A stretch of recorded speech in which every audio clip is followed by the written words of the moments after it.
Okay, guys, I just came across this story. This happened, this was updated on July 9th of this year, but this happened last year. It just, I don't really have words for it, and I thought I should share it with you guys. You might have heard about it, you might not have heard about it, but I'm going to share the story anyway.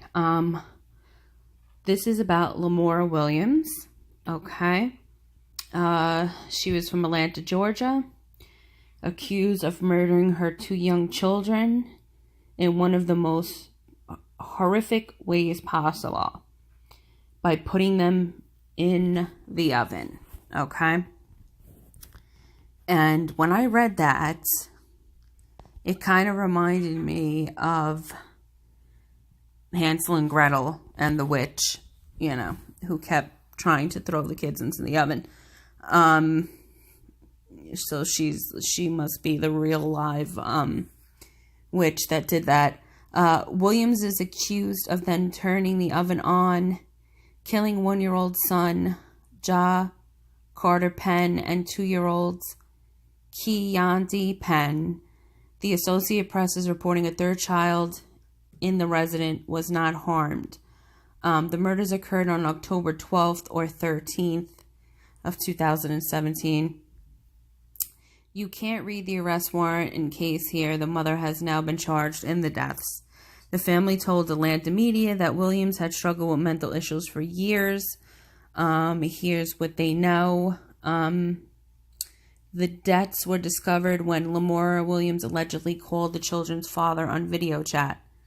The horrors in the house were discovered when Williams allegedly called the father of the children, Jamil Penn, by video chat to tell him that his children were dead. Penn says Williams panned around the room and he called police after seeing his son on the floor. The video has not been released. Police allege Williams intentionally murdered her children. Okay. And I'm going to get to that in a second, the rest of it. The arrest warrant alleges that Lamora Williams committed the murders between 12 a.m. October 12th and 11 p.m. October 13th. She knowingly and intentionally did cause the death of both children by placing them in the oven and turning it on. The warrant says Williams is 24 years old. The children had burns on their bodies. When they were discovered by police, the stove was removed from the apartment for further investigation. Penn appeared live on local radio station to talk about the deaths of his children. It clicked when we first met, Penn said in the radio interview of his relationship with Williams, whom he had met at the age of 17 or 18. It was good, he said. The relationship got a bit rocky after the birth of our first child. It still seems like a dream, he said, describing what happened as mind-boggling.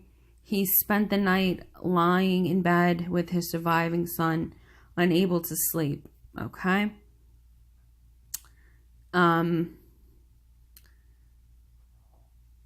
Lamora Williams' mother spoke out and called her daughter a sick person. My daughter's a sick person if she did what I think she did, Brenda Williams told television station, but she said she was not surprised. She wore dark sunglasses to hide her tears. Maura wasn't right. She hasn't been right. And what happened 3 months ago, that the kid's father left her, I told him something tragic was going to happen. She's going to do something to those kids. She's going to do something to herself, said the mother. Penn said in the radio interview that Williams' parents had said she had mental illness since birth. When her father was found dead in 2014, that made things worse. After that, it was just worse and worse over time. Every year after 2014, it got worse. He said arguments ensued. Williams' father did everything for her.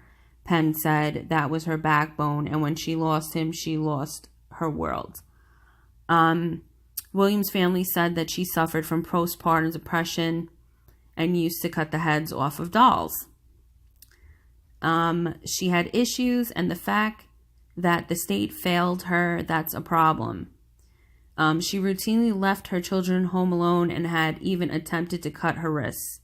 She was a slow learner. I had to pull her out of school and do homeschool. The mother said she would do little simple things like cut her, my other daughter, and her doll's heads off. The mother added, we see stuff like this in horror movies, but in my family, my 2 littlest grandkids are gone because of what my daughter did. I might need to get help because this is so hard for me. Williams had called a friend after the murders, reports allege. Williams did not stop calling Penn. She also called a friend after the deaths. When the friend asked what was wrong, Williams allegedly responded, "I can't do it anymore." The friend said that Williams told her the boys were dead. I said, "Call the police more. Just call the police." Williams told the police that she left the children with a babysitter and returned to find them dead, but police don't believe that story, according to the newspaper. Okay. I'm going to see if I can get the 911 call. I did hear the 911 call. Basically, what she says is that she just got home from work and she found her 2 kids dead in the kitchen. That the babysitter left them alone in the house and she didn't know what to do. Then they're asking for the address so that they can come there and aid her and her children, and she keeps avoiding it, saying she doesn't want to get in trouble. She doesn't want to be accused of doing this when all she did was go to work and come home, and this is how she found her kids, etc., etc. So when I first heard the 911 call, I hadn't read the rest of the story, so I didn't know that there wasn't a babysitter, etc., etc. So the fact that she called the father and literally showed him on video his kids on the floor dead is insane in itself. So I can't really say much about that. But in the 911 call, she actually sounds sincere. Like she doesn't know what happened and whatever.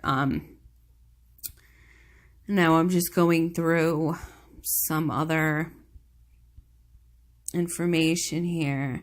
Why she didn't go after the 3-year-old son, I don't know, which is odd, because she killed the 2 younger siblings. She also had a 6-year-old daughter from another relationship. The girl was staying with relatives on Friday and did not witness the deaths. Thank God she wasn't there, because who knows if she would have lived through that.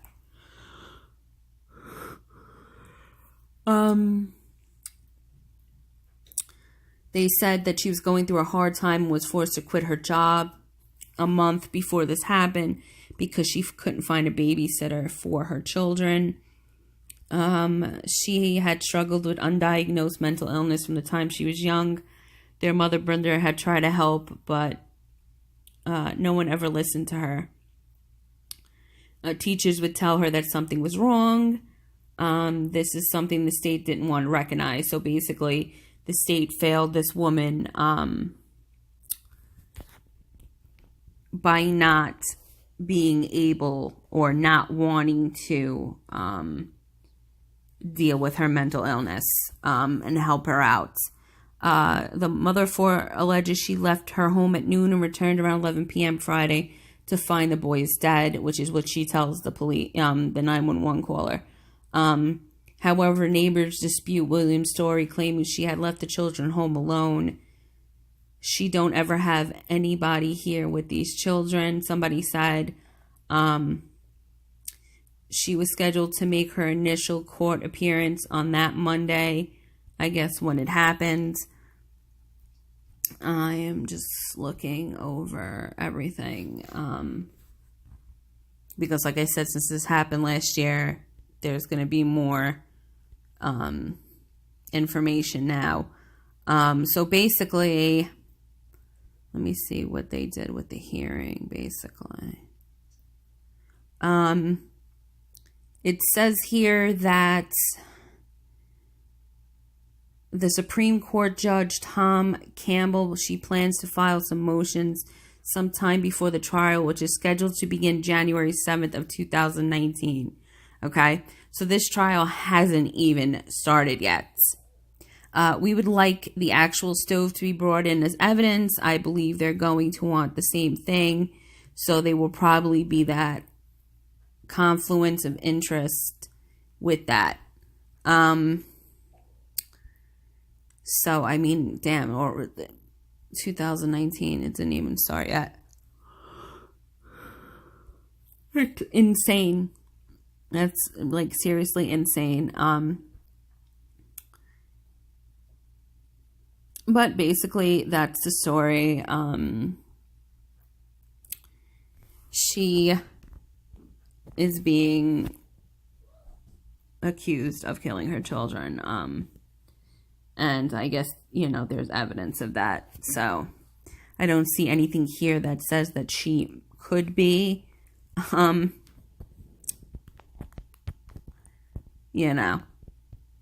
innocent.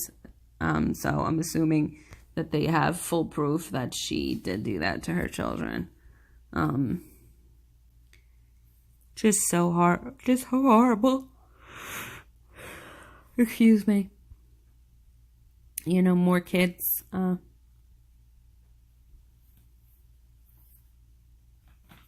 So, I mean, very sad. I just thought that you guys would be interested in this, and I guess I will keep checking on any updates with that trial, since it doesn't start until 2019, so we're not going to be really knowing anything that deep until the trial starts and they start pulling out evidence and just dealing with everything they have on this